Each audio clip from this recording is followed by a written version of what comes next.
A world of hideous nightmares awaits in Kingdom Death Monster. Fight to survive or fade into darkness at the Kingdom Death Hub at beastsofwar.com.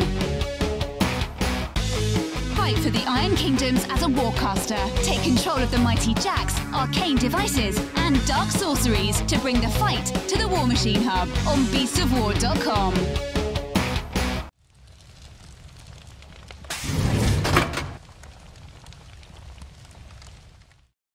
So, hi everybody, I've been joined by Darren and Stu from Warcradle Studios, who are the guys who have picked up Wild West Exodus and are now bringing it into its second edition. Now, everybody out there knows I loved first edition. I had such fun with it when we did our theme week and our series. Now, however, we're into the Mark II beta. So, Stu, what's happening with the beta at the minute? Okay, so we had the alpha test, which was great. We did got a core group of guys who were big fans of the first edition. Kind of let them in and kind of showed them what we were looking at, what we were thinking about, with how we're going to change the game for second edition and why.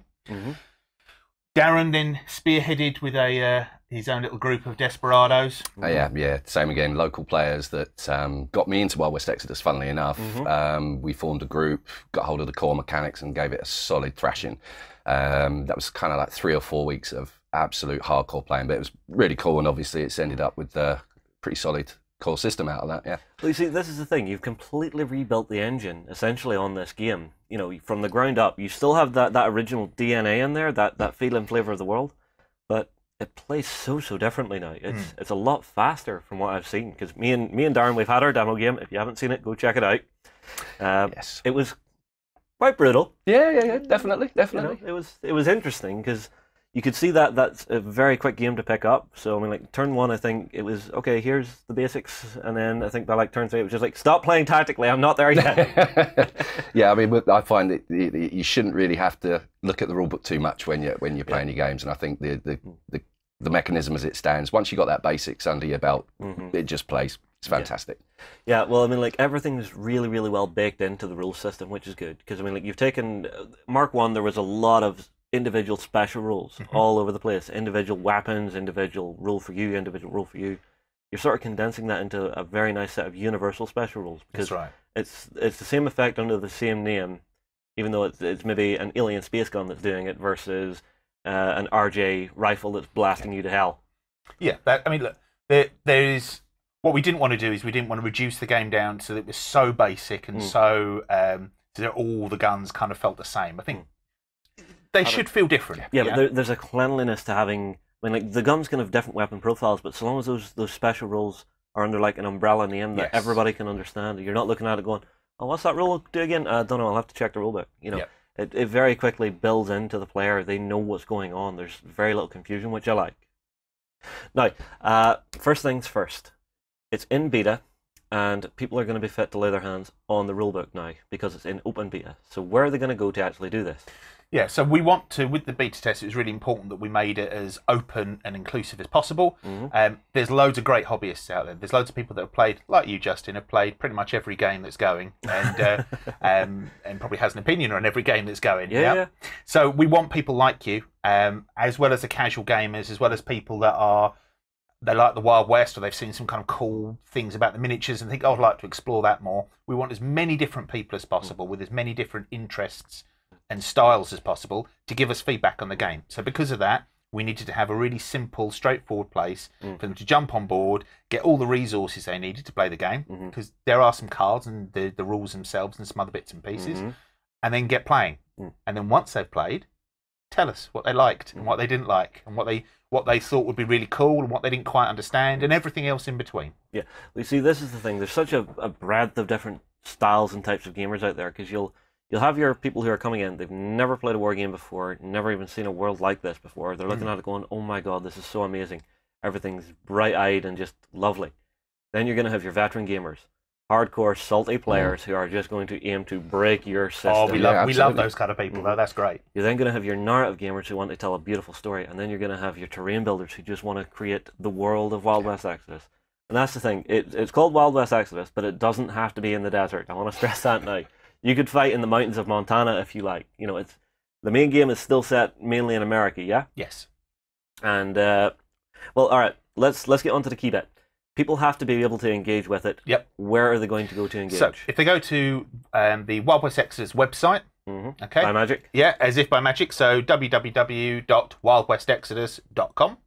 So they go on here, and as they can see, there's this handy dandy set of 3 blocks on the main page. Yep. So you've got the free 2nd edition rulebook, play 2nd edition beta, and the Trailblazers tour. Okay, so those are the 3 areas.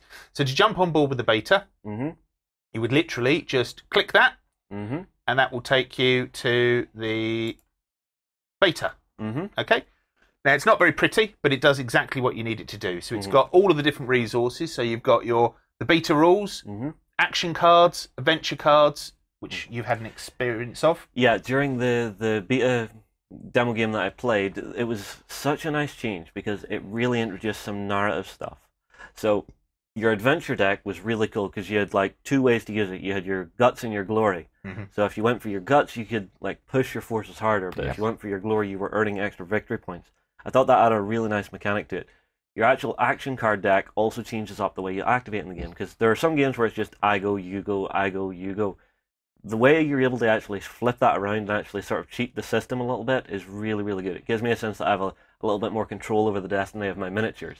And then having the actual action point system built in there, so it actually changes, do I want to activate him with a low action point card, he's not going to do much, or do I want to hold him back, do I need him to go right now? So it really changes up those tactical choices that you have to play with. At least that's what I got from it. Absolutely, and then obviously you can mitigate the failures of the action deck with the adventure cards. So you've got so many different strategies, tactics that you can use just by using the cards before you even started looking at what the guys can do. Well, that's the really cool thing. Next up, you've got templates in here, yeah? Yeah, it's a template. So the game does use different templates to the 1st edition, and actually different templates than I think other games use. I mean, there's like a blast template and there's a torrent template for like your shotguns and your other bits and pieces. But there are 2 templates that you need to use. You've got the stat cards. So every single unit in the game has a stat card, has its own unique card. All of the information to use that unit in the game is on the card. We're going to update them every week. Every Monday we're going to do an update of the cards. So you can see the dates next to them. Yes. It shows you when these bits and pieces were done. You've then got the faction guide. So the faction guide is like your background piece.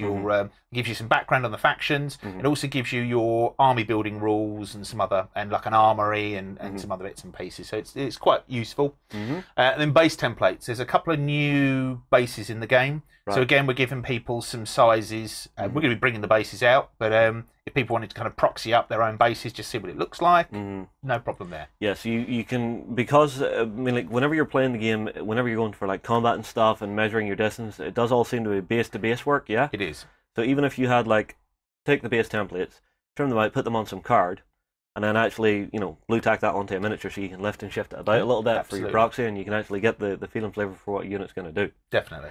Right, and then the last 2 things there, we've got beta feedback. Yes, beta feedback. So you've got the actual game itself. If you once you've had your goes, once you've played it, maybe proxied. So with the bases that we talked about, maybe you haven't got any Exodus miniatures yet. You want to get hold of some. Why wouldn't you, though? I know they're fantastic. No. Serious question. Why wouldn't you though? They're gorgeous. Yeah. They're some of the finest sculpts I've ever seen. I remember the 2-player plastic starter set when it came out. I got the chance to build it. I have never enjoyed putting miniatures together like it. The way they actually go together. Now, a lot of miniatures companies will do it where it's like a square peg, square hole, slot it together, goes in a certain way. The way it was designed, where it was like a flowing form that just sort of matched together, you put a little pressure to it, it would just turn to the right location. Nice. Yeah. It just blew me away when the guys at Outlawed did that. Just wait, we've got... you have plans? We have more stuff coming as well. But yes, so you...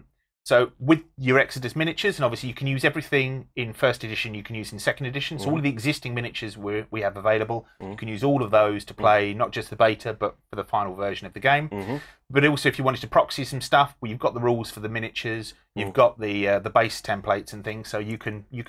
All right, hang on. The stat cards, are there stat cards in there for miniatures that aren't out yet? There are, yes. There are also some unreleased miniatures, some things that we haven't... and we might have some sneak peeky stuff to show later. But yeah, so there are rules for things that aren't out yet. Some of them because they're They're really key to how the game works. Others of them are just because we know that they're on the release plan for the year, and we just want to make sure that people can start to get excited and can start to make use of some of the different dynamics that will then play up into the game. So once you've got all that feedback, so you've got your beta feedback form, you would go on there, and it's a very simple form, and it lets you you put what version of the rules you played, which is kind of important because the rules do change every week. What we don't want to do is we don't want people giving feedback on a rule set, and then we're looking at that and we think, oh, is that which version of the rules were they struggling with, or what have you, or what do they find really exciting? Oh, we changed that though. Okay, let's have a look at that again. So there's that. It is also so it asks, what did you think? What did you enjoy in the game? What factions did you use? What did you think was the most exciting element? What maybe did you need to read again, or wasn't clear enough, and so on. So yeah, well, I mean, like even during the game that we played, Darren, whenever it was Union versus Enlightened, I had the Union out, right? So I had Grant, I had Sherman, I had some skirmishers, I had some riflemen. Yep. The only thing I noticed in that was, I think it was Sherman with his grenade launcher was just a little bit nukey. It was just like boom, boom, boom, boom, boom. But it's things like that is where you need to look at it whenever people are playing these games. If something feels overpowered, say about it. Don't just leave it. Because the last thing you want is, say someone comes to play a tournament, because I do know you want to do tournament play for this. Absolutely, yeah. And they have found this one miniature in their faction. They put them down, and it's just like, your opponent looks at it and goes, oh, he's here. I might as well pack my minis up. Yeah. Yes, there can be a certain amount of heroism of going, oh crap, he has to die right now. But you don't want to look at it and go, oh god, that's just too much. So whenever you think it's too much, that's when you need to be talking about it with people. Definitely. Well, there's 400 odd combinations of miniatures and things in there. So if you were to then sort of mix that around and you think about it, there's no way that realistically, just within the studio, that we're going to be able to mix and match every possible combination of things. So we need these beta testers to be saying, well, okay, but I really like to do these kind of really extreme lists or these really unusual ways of building their armies together, and this is what I found. Because I agree, we don't want to have models that are too broken or disproportionately overpowered. Yeah, or there's like one combination where it's just suddenly, wow, you nuked your battlefield. But also, because I think all the miniatures are lovely, and because there's a strong narrative in the game, so it would be terrible if there was a boss or a character or something, or a unit of hands or something that people never took because it was rubbish. Yeah, they just felt a little too weedy. I mean, like there was the other one. We were talking last night about Grant's sword. I mean, like in the old game, that sword was quite nasty because it was essentially a flaming cavalry saber. Yeah, it was very orange, if I remember. Yeah. But I mean, like whenever we played our game, I got into combat and it felt like I was just stabbing him with a knife. It didn't feel like it was on fire. So it's things like that everybody has to look at. So it's what needs buffed, what needs debuffed, and just working through it. But feelings are a really good way of describing that, because I mean, one of the things that I do, I'm not necessarily checking rules constantly, but you pick up on the feeling of things, you pass that on, and that helps the process as well. Well, that's the key thing. If the faction doesn't play like it should feel it plays, I mean, like Union, I expect them to be very organized, very militaristic. They had that feel whenever I was playing them. Enlightened, I mean, like for you, I think you were a little too concerned about your menials, your constructs. Yeah, but they need love too. They need love too, but I don't know. If I was playing Enlightened, I would look at them and go, I don't know, you're just a scrub, you can die. I'm keeping my heroes alive, my named characters and stuff. Absolutely, they're the important people, So it's one of those things. The heroes need to feel heroic, and the guys who are just your hands, your linemen, they need to just feel like that. They are the mass troops that you're bringing in to actually help you complete your goals and stuff. That's right. Which actually helps work into the narrative, because if it's designed right, those troops, you feel like, oh, I'm sending them to take care of this building. They've turned that into a little fortification. Perfect. This unit, they're out on a flanking maneuver, things like that. So they have to move and feel like they're doing their job that they would in the world. Definitely. So it's translating that narrative to gaming mechanics, which is what we do in every game we play. Now, next question. So, you've mentioned trailblazers. Yes. What is trailblazers, Darren? Right, so the Trailblazer Tour is something that myself and one of the guys from Warcradle, we are basically at your disposal. So if you want to find out about Wild West Extras, if you want demos, painting tuition, anything like that, myself and Craig from Warcradle we'll jump in a car and we will travel to anywhere in the UK to come and play Wild West Exodus with you.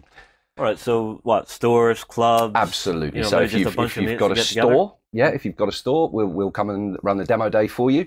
If you know someone that's got a store, let them know about it. They'll get in touch with us, and the same again. If you've got a club, gaming group, we'll bring everything and go through everything with you. Right. Important thing, is it just UK? Because I know Warcradle is a UK-based company. Yeah, that's true. But we think that the rest of the world is kind of important too.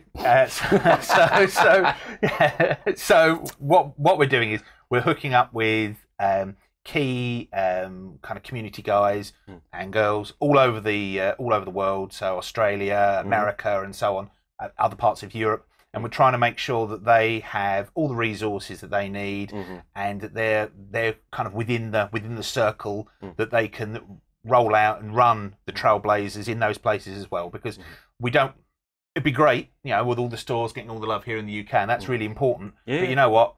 There's a hell of a lot of people in the States, I say in Australia, in Germany, in France, who are really, really passionate about Exodus. We want to make sure they get that opportunity as well. So the Trailblazers tour is going to be a growing thing then? Definitely. So you've got the UK sorted. Anywhere else straight off the bat that's ready to rock and roll? Yeah, we've got some. So we've got some stuff in America as well. There's a whole list on the Trailblazers tour. So if we bring that up, which is again on that handy dandy link. Yeah. So on the Trailblazers tour, again, then you can look at the current tour dates. It explains all the different bits, and there's your handy dandy form for where you want. So if you're wanting to book a tour date, essentially, yeah. Absolutely, yeah. That's absolutely it. See, I really like this idea because it's so proactive on your part. It's getting out there. It's sending people who know exactly what they're up to locations around the world, around the UK, wherever, to actually say, here is the game. Let's have fun with it. Here's how you play. You know, here's where you begin. Because that's the thing that I find so important with so many games, is having that jump off point. You know, I've looked at some games where it's just like, where do I start? You know, that Trailblazers is like a little wedge you can just knock into the world and say, here's where you're beginning, which I really like. It isn't just for beta, and that's it's obviously, it forms like a second function, important part of beta testing, because it's okay, you can read the book and that's great, and it's a relatively straightforward rule book to read, but there's nothing like seeing the game actually being played with people. So that's one thing, which is the other reason why we wanted to make sure that you could give Darren a kicking on video so that people can see that. No, hang on. It wasn't a kicking. That was a meat grinder fight. It was, yeah. And that's the type of game I love. I hate a game where I sit down and I just steamroll someone. They don't even feel like they have a chance. Right to the very end of that game, you were fighting tooth and nail. Absolutely, it could have gone either way. Yeah, exactly. And you might not go that far. But... no, it was tooth and nail. There were a couple of final attacks. It was just if it went the other way, I was done. Yeah. You know, of course, I had been sneaky and won on victory points anyway. But yeah. That's because I keep burning them for the action points. You want a rematch? Yeah, it's on. It's on. Absolutely. So Trailblazer does that for the beta. But what it will also do, Trailblazer is going to keep rolling far beyond the launch, the final launch of second edition. When we get round to next year with expansions and things, the Trailblazer tool will still be running. But then it won't be showcasing. Yes, okay, it'll be saying this is Wild West Exodus, but it won't be talking about the beta. It'll be saying, and here's the new faction, or here's the new miniatures, or here's the whatever it is, whatever goodies. Play. Absolutely. Organised play, everything. Yeah. So it's letting people get out there and actually have a go of some of the stuff before it's in their hands. Definitely. But you're saying organised play as well, so that can be tournaments, narrative weekends, things like that. Absolutely, yeah. We're going to be working on all those things up until the launch. So once we've got the launch out the way, we've got so much stuff for next year just to keep plugging. Like I say, I'm quite happy to be on the road for the next, however, playing Wild West Exodus. It's a dream job. You see, this is the thing. It's whenever you're in this industry, there's that passion that's behind it. You love the world you're working on, and it's one thing I'm really lucky I get to look into so many of them very briefly. But seeing guys who are actually so deeply ingrained into the world is a beautiful thing, because you know all of it, and it's one of those things you can look at the miniatures on the table and you know their story, you know their life, and that brings them to life a bit more for you. Now, next thing is, if people are wanting to come and see you anytime in the near future, are there any events or anything where they can literally drop off with you guys and say, look, I don't want to wait for the tour, I want to see you now? Absolutely. We've only got a few days to wait, so we're going to be at the UK Games Expo. We've got multiple demo tables, displays, we've got studio figures. I mean, the stand itself, if you were lucky enough to go to Salute... Yep. I remember walking into Salute and it was just like, wow, beautiful. Yeah. I mean, you had 3 gorgeous demo tables set up. You had the big stand, all the studio painted miniatures. It was lovely. And absolutely. seeing everybody engaging with the public was just great. So you're at UK Games Expo. Absolutely. The problem though we did have with Salute was we were so busy. Yeah. There were so many people on the stand. So at the UK Games Expo, the stand is more than twice the size. Absolutely. Yeah, it's huge. Right. Much more room around it. So there is that opportunity for people to come in and there's a little bit more breathing room because we were ran. Oh man, you lost how many hours? I lost 4 hours from demo gaming. It was busy. Just flew by. Yeah. Just flew by from the moment it opened. Like, oh yeah, where did all the time go? No. Time flies when you're having fun. Oh, absolutely. Yeah. We were demoing the alpha then as well. Yes, we were. And that was the first. And because the alpha was nearly at the point of going to beta, that was the point that we thought, you know what? I think there's time something. To unleash the beast. Yeah, there's something here now where I think we're in a position we can go to beta. Right. Well, that brings us nicely on to the next topic that we really need to discuss. Now, I don't know who would be living under a rock to not know this, but can you tell me a little bit about the world of Wild West Exodus? What sort of background and setting they have, and who some of the major players are? Yeah, sure. So, Wild West Exodus, the world, it's our world, but there was an event and then a series of events that followed it about 6,000 years ago, so a little while, that have slowly but surely started to influence the world and shift it into a different direction. As is usually the case, though, it's not been one grand plan that has slowly been shifting it. It's been competing influences have been at times trying to kind of outcompete with each other, but at other times have been exerting influence on humanity and slowly but surely changing the world. So by the time you get to when the game is set, which is 1870X, sometime in the 1870s, it is our world, but it is a different world now. So the major powers and things are still there that you would recognise, but they've been, because for over the centuries they've been influenced or they've been directed into wars that maybe they hadn't anticipated or what have you. So yeah, things are slightly different. Some of the heroes are not necessarily the heroes that we have in our own history, because either the heroes have met an unfortunate end, or they've been corrupted in some way, or something has happened. But then other people have stepped forward to become more heroic, to kind of step up to the plate. It is a different world. In some places, radically different. In other places, subtly so. See, here's the thing I'm getting from this as well. Then is you're saying now it is a global thing, so it's not just in the Wild West something weird has happened. This is a worldwide phenomenon, right? Yeah, so the entire world is a different world to our own. The reason for Wild West Exodus is the focal point, the destiny of humanity is going to be determined in that particular battle zone. It's the flashpoint. In that particular area, that's the focal point. But there are forces involved that are not only greater than the Wild West, their influence and their involvement extends over the planet, and some of them beyond that. Okay, well, no, you see, that's just instantly making me look at it and go, could I just build a table that's the north coast of Ireland to fight over? Yeah, taking it to the extreme. Yeah. I'm assuming we don't have to be fighting in deserts every day of the week. No, I mean, fortunately, America has a wide range of different kinds of geography. Yeah. For the narrative of Wild West Exodus, it does take place in and around kind of the frontier of the United States. The Union, which is the military force, has essentially taken the map of America in that time period, painted it blue, and said, "Yep, mission accomplished. This is ours. We now have complete dominion over all of America." Obviously, the various tribes, peoples, and the outlaws, and all the other people that are living in there are like, they weren't aware that they were land of the free, man. Yeah. So that's one of the areas where there's the conflict. There are these other powers that are having an influence over the world, though. So you're going to have things like, so you have the Order, and the Order have an agenda, and they seem to be fighting this secret war against a corrupting influence on the Earth called the Hex.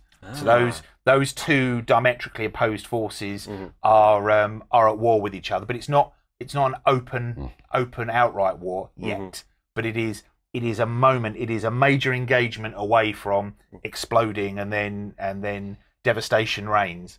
Trying to keep the peace, you've got the lawmen. So they're trying to maintain on kind of a town and city and settlement level. They're trying to keep peace and justice for the common people, whether the common people like it or not. Oh, okay, okay. But then you've got other factions. So you have the Enlightened. The Enlightened are science without morals. So it's a case of, for the betterment and the saving of humanity, we will do whatever it takes. So that moment of, excuse me, doctor, I got a splinter. Oh, we're going to have to take that arm. But it's just a splinter. Yeah, but we're going to give you a buzzsaw blade instead. Yeah, absolutely. And it's a much better arm than you would have had before. You can do many things better than you could ever have done before.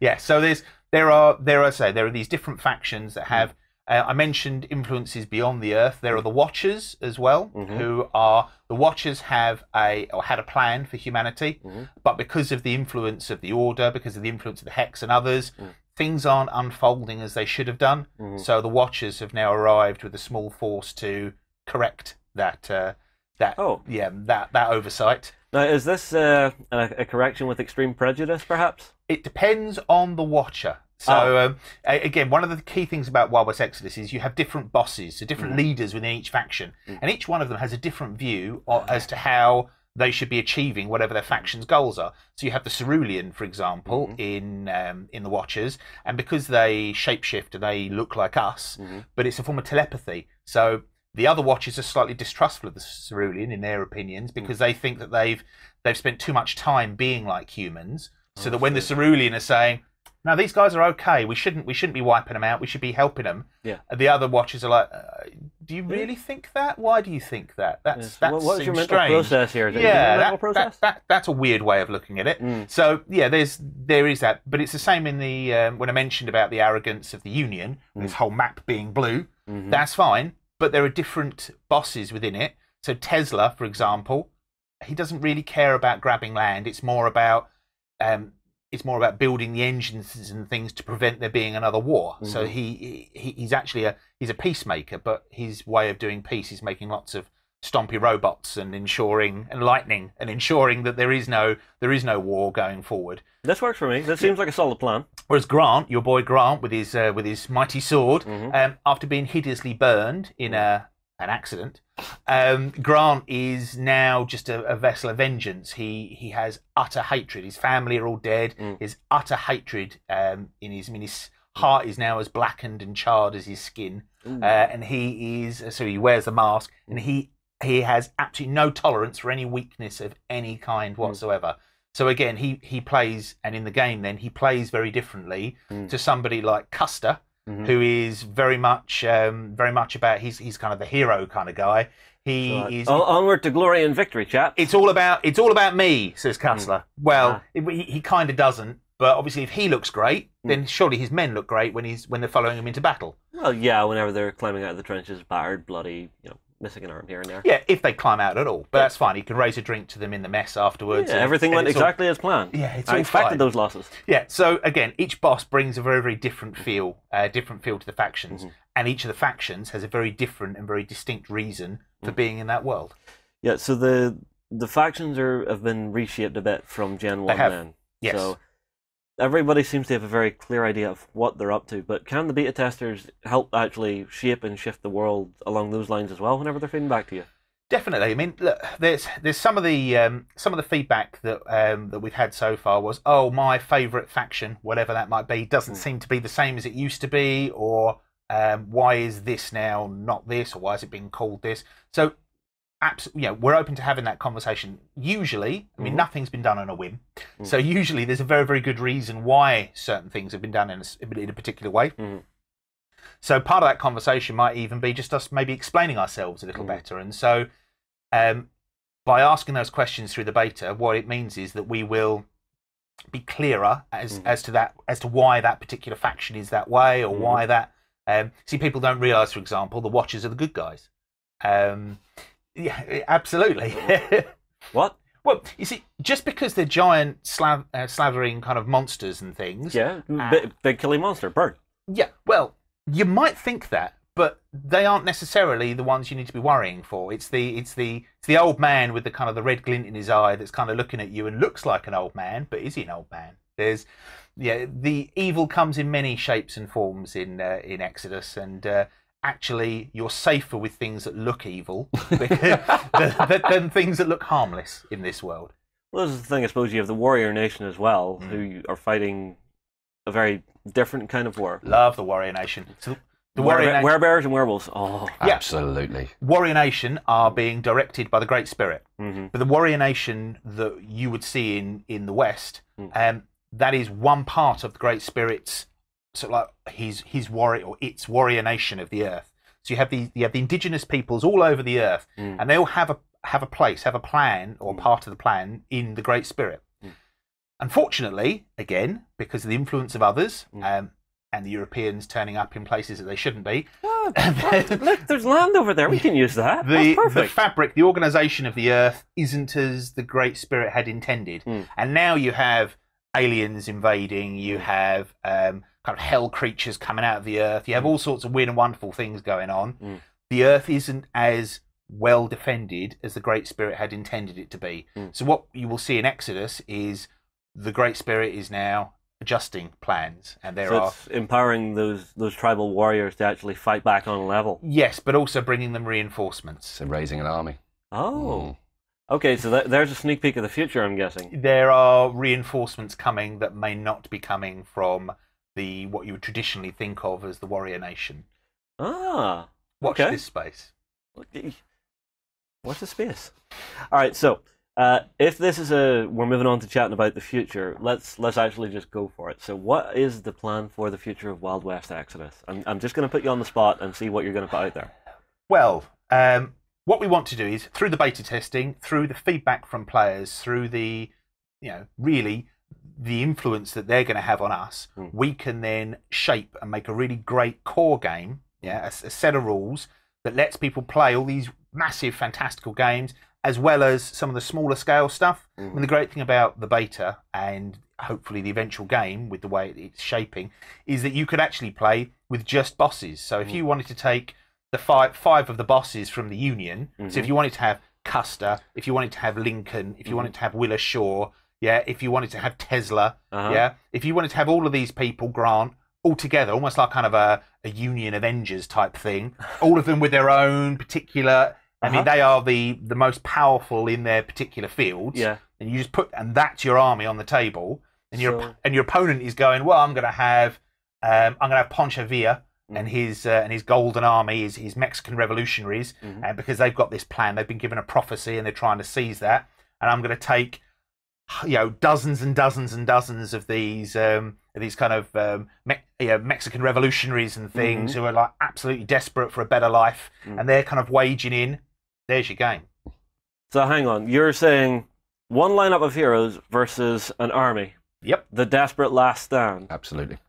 This sounds glorious. It can be. You could also do it the other way, though. You could just have two big messes of guys attacking each other, or have two really tight posses of heroes. Yeah, of your heroes, like your Tombstone, like your Wyatt Earp, your Doc Holliday. Oh, yes. You can do that as well. The game is flexible, that it lets you play in as many different ways, really, as your imagination will allow. I mean, with some limits, we have there's a posse builder that helps kind of shape those themes. I'm guessing if you build a certain structure, you're probably going to get bonuses for playing along with it. Yes, but if you just want to go wild child and say, I'm just having all this, you can go for it. You can absolutely, yeah. So you have that in the game, and so once we have that, then it's about releasing loads more great miniatures. It's about kind of fleshing out, because some of the factions, how they were in first edition, were a little bit underdeveloped. So it's kind of helping build them out quite quickly. So a lot of our releases are focusing on some of those other ranges,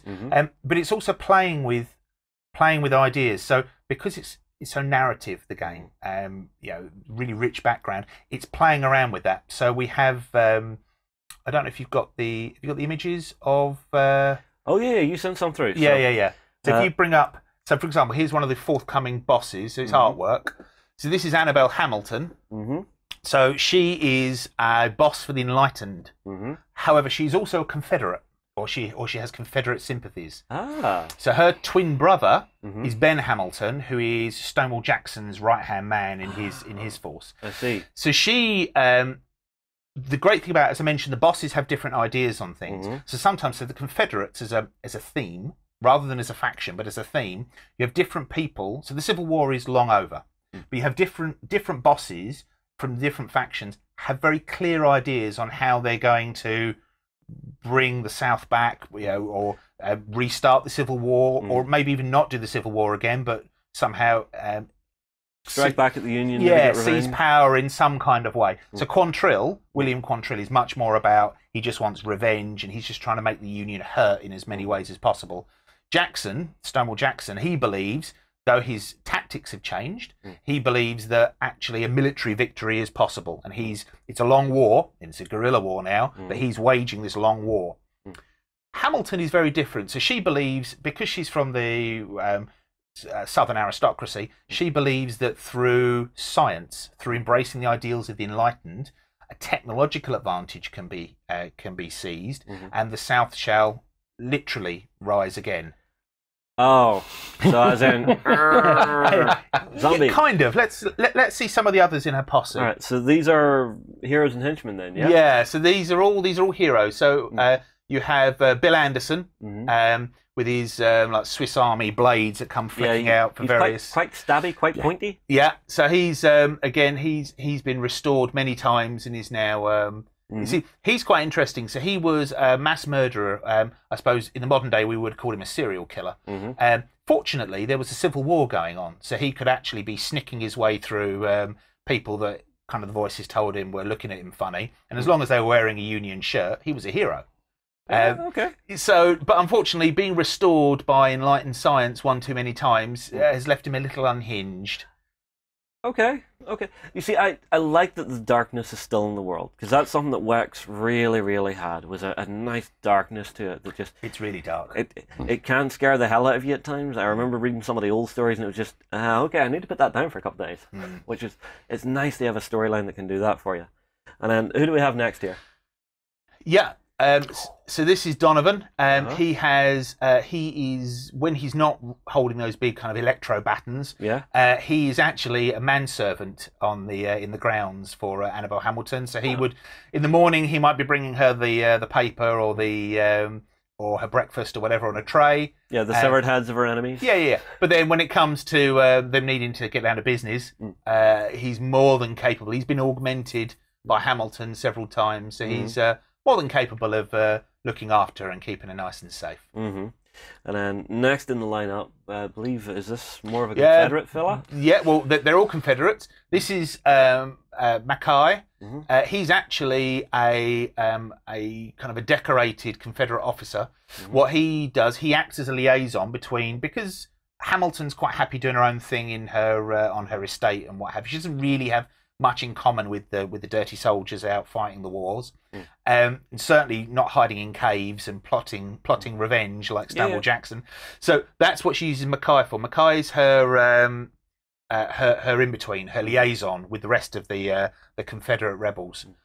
That's a function he serves. Yeah, I'm kind of getting that feeling that he's probably walking around still thinking, I am the fancy officer, still the Southern gentleman. Yeah, he is. He's kind of in love with his own mystique. He dines out and he makes the most of it for sure.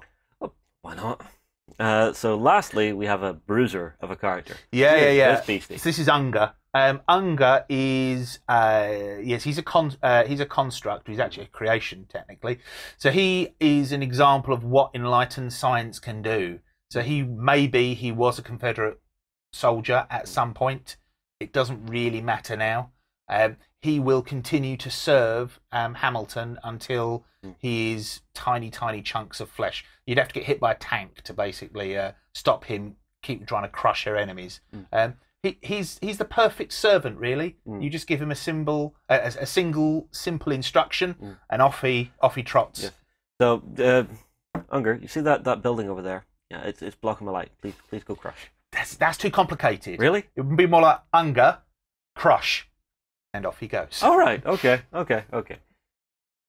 It's lovely to see new designs coming out for it, because that's one of the things everybody has to remember is the game is still going to grow and evolve, and the storyline will move forward. Yes, and definitely. That's something I always love seeing in games, is that ever advancing storyline, that seeing how battles and stuff are actually shifting and turning the tide of war.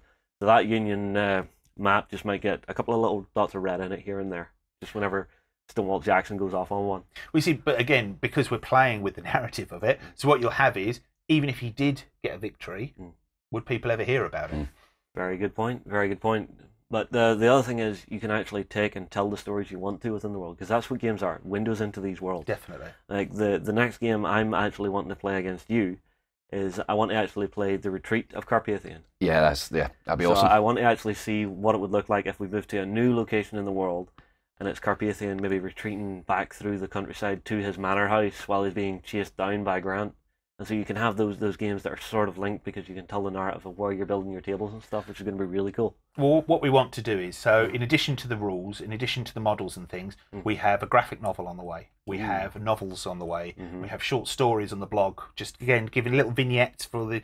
We want to give people ideas, and they can then do their own stories, do their own games. What we don't want to do is, and it's our intention with the game, so when we do our expansion, what we're not going to do is we're not going to progress the storyline in a very specific direction. It's going to be more. It's the Wild West Exodus world is more of a sandbox of this is how the world looks. Go have fun. These are the characters. Maybe in your game, Stonewall Jackson, and he got talked over by Ben Hamilton, and he did hook up with Annabelle Hamilton, and they allied. But maybe when Darren's playing in his games, that's never going to have happened. There's no way. She doesn't trust him because he would have had his moment of glory, and that was 10 years ago, and he's failed. Yeah, why would I be helping you? You're exactly. an old dog. You're has-been. Why fight with you? Same starting point, but in your own personal stories that you're telling, things go in a different way. That's entirely up to you. We see it's the thing the game does well is what we always call the water cooler moments. So you'll always have those moments within games that'll stand out and stick in your mind, where you'll just be standing around with your mates saying, "Oh, do you remember that game we played when such and such killed such and such?" And it was it was so cool because it was just like he just grabbed the grenade launcher, rammed it into his chest, and went, poof. Maybe blew himself up, but this can happen. It can. In this game, it absolutely can. Yeah, well, I mean, like, I'm really excited to see where the world goes. Thank you guys very much for coming in and talking us through it. Everybody, do not forget to actually get in contact with the guys, get your beta rules, maybe book in something from the Trailblazers to actually get a demo day at your club, your store, whatever, because this is a game I have loved. I've always loved the world. The new mechanics are a worthy successor to the old. I have got to congratulate you on that because they work great. Just those little tweaks that are needed. Carpathian. That's what the boat is for. Sherman. But no, this is one that I definitely want everybody to engage with. If you've looked at Wild West Exodus before and want to get another look back into the world for a new system, definitely do it. If you've never looked at it before, definitely worth checking out. If you are a hardcore salty gamer and want to have some seriously hardcore tactical play, this game will allow you to do it. Make sure and feed back to the guys, because that is how we will make this game as a community all the better, all the stronger, and all the more worthwhile playing. So guys, get your comments in below. We will move on. We will see you another time.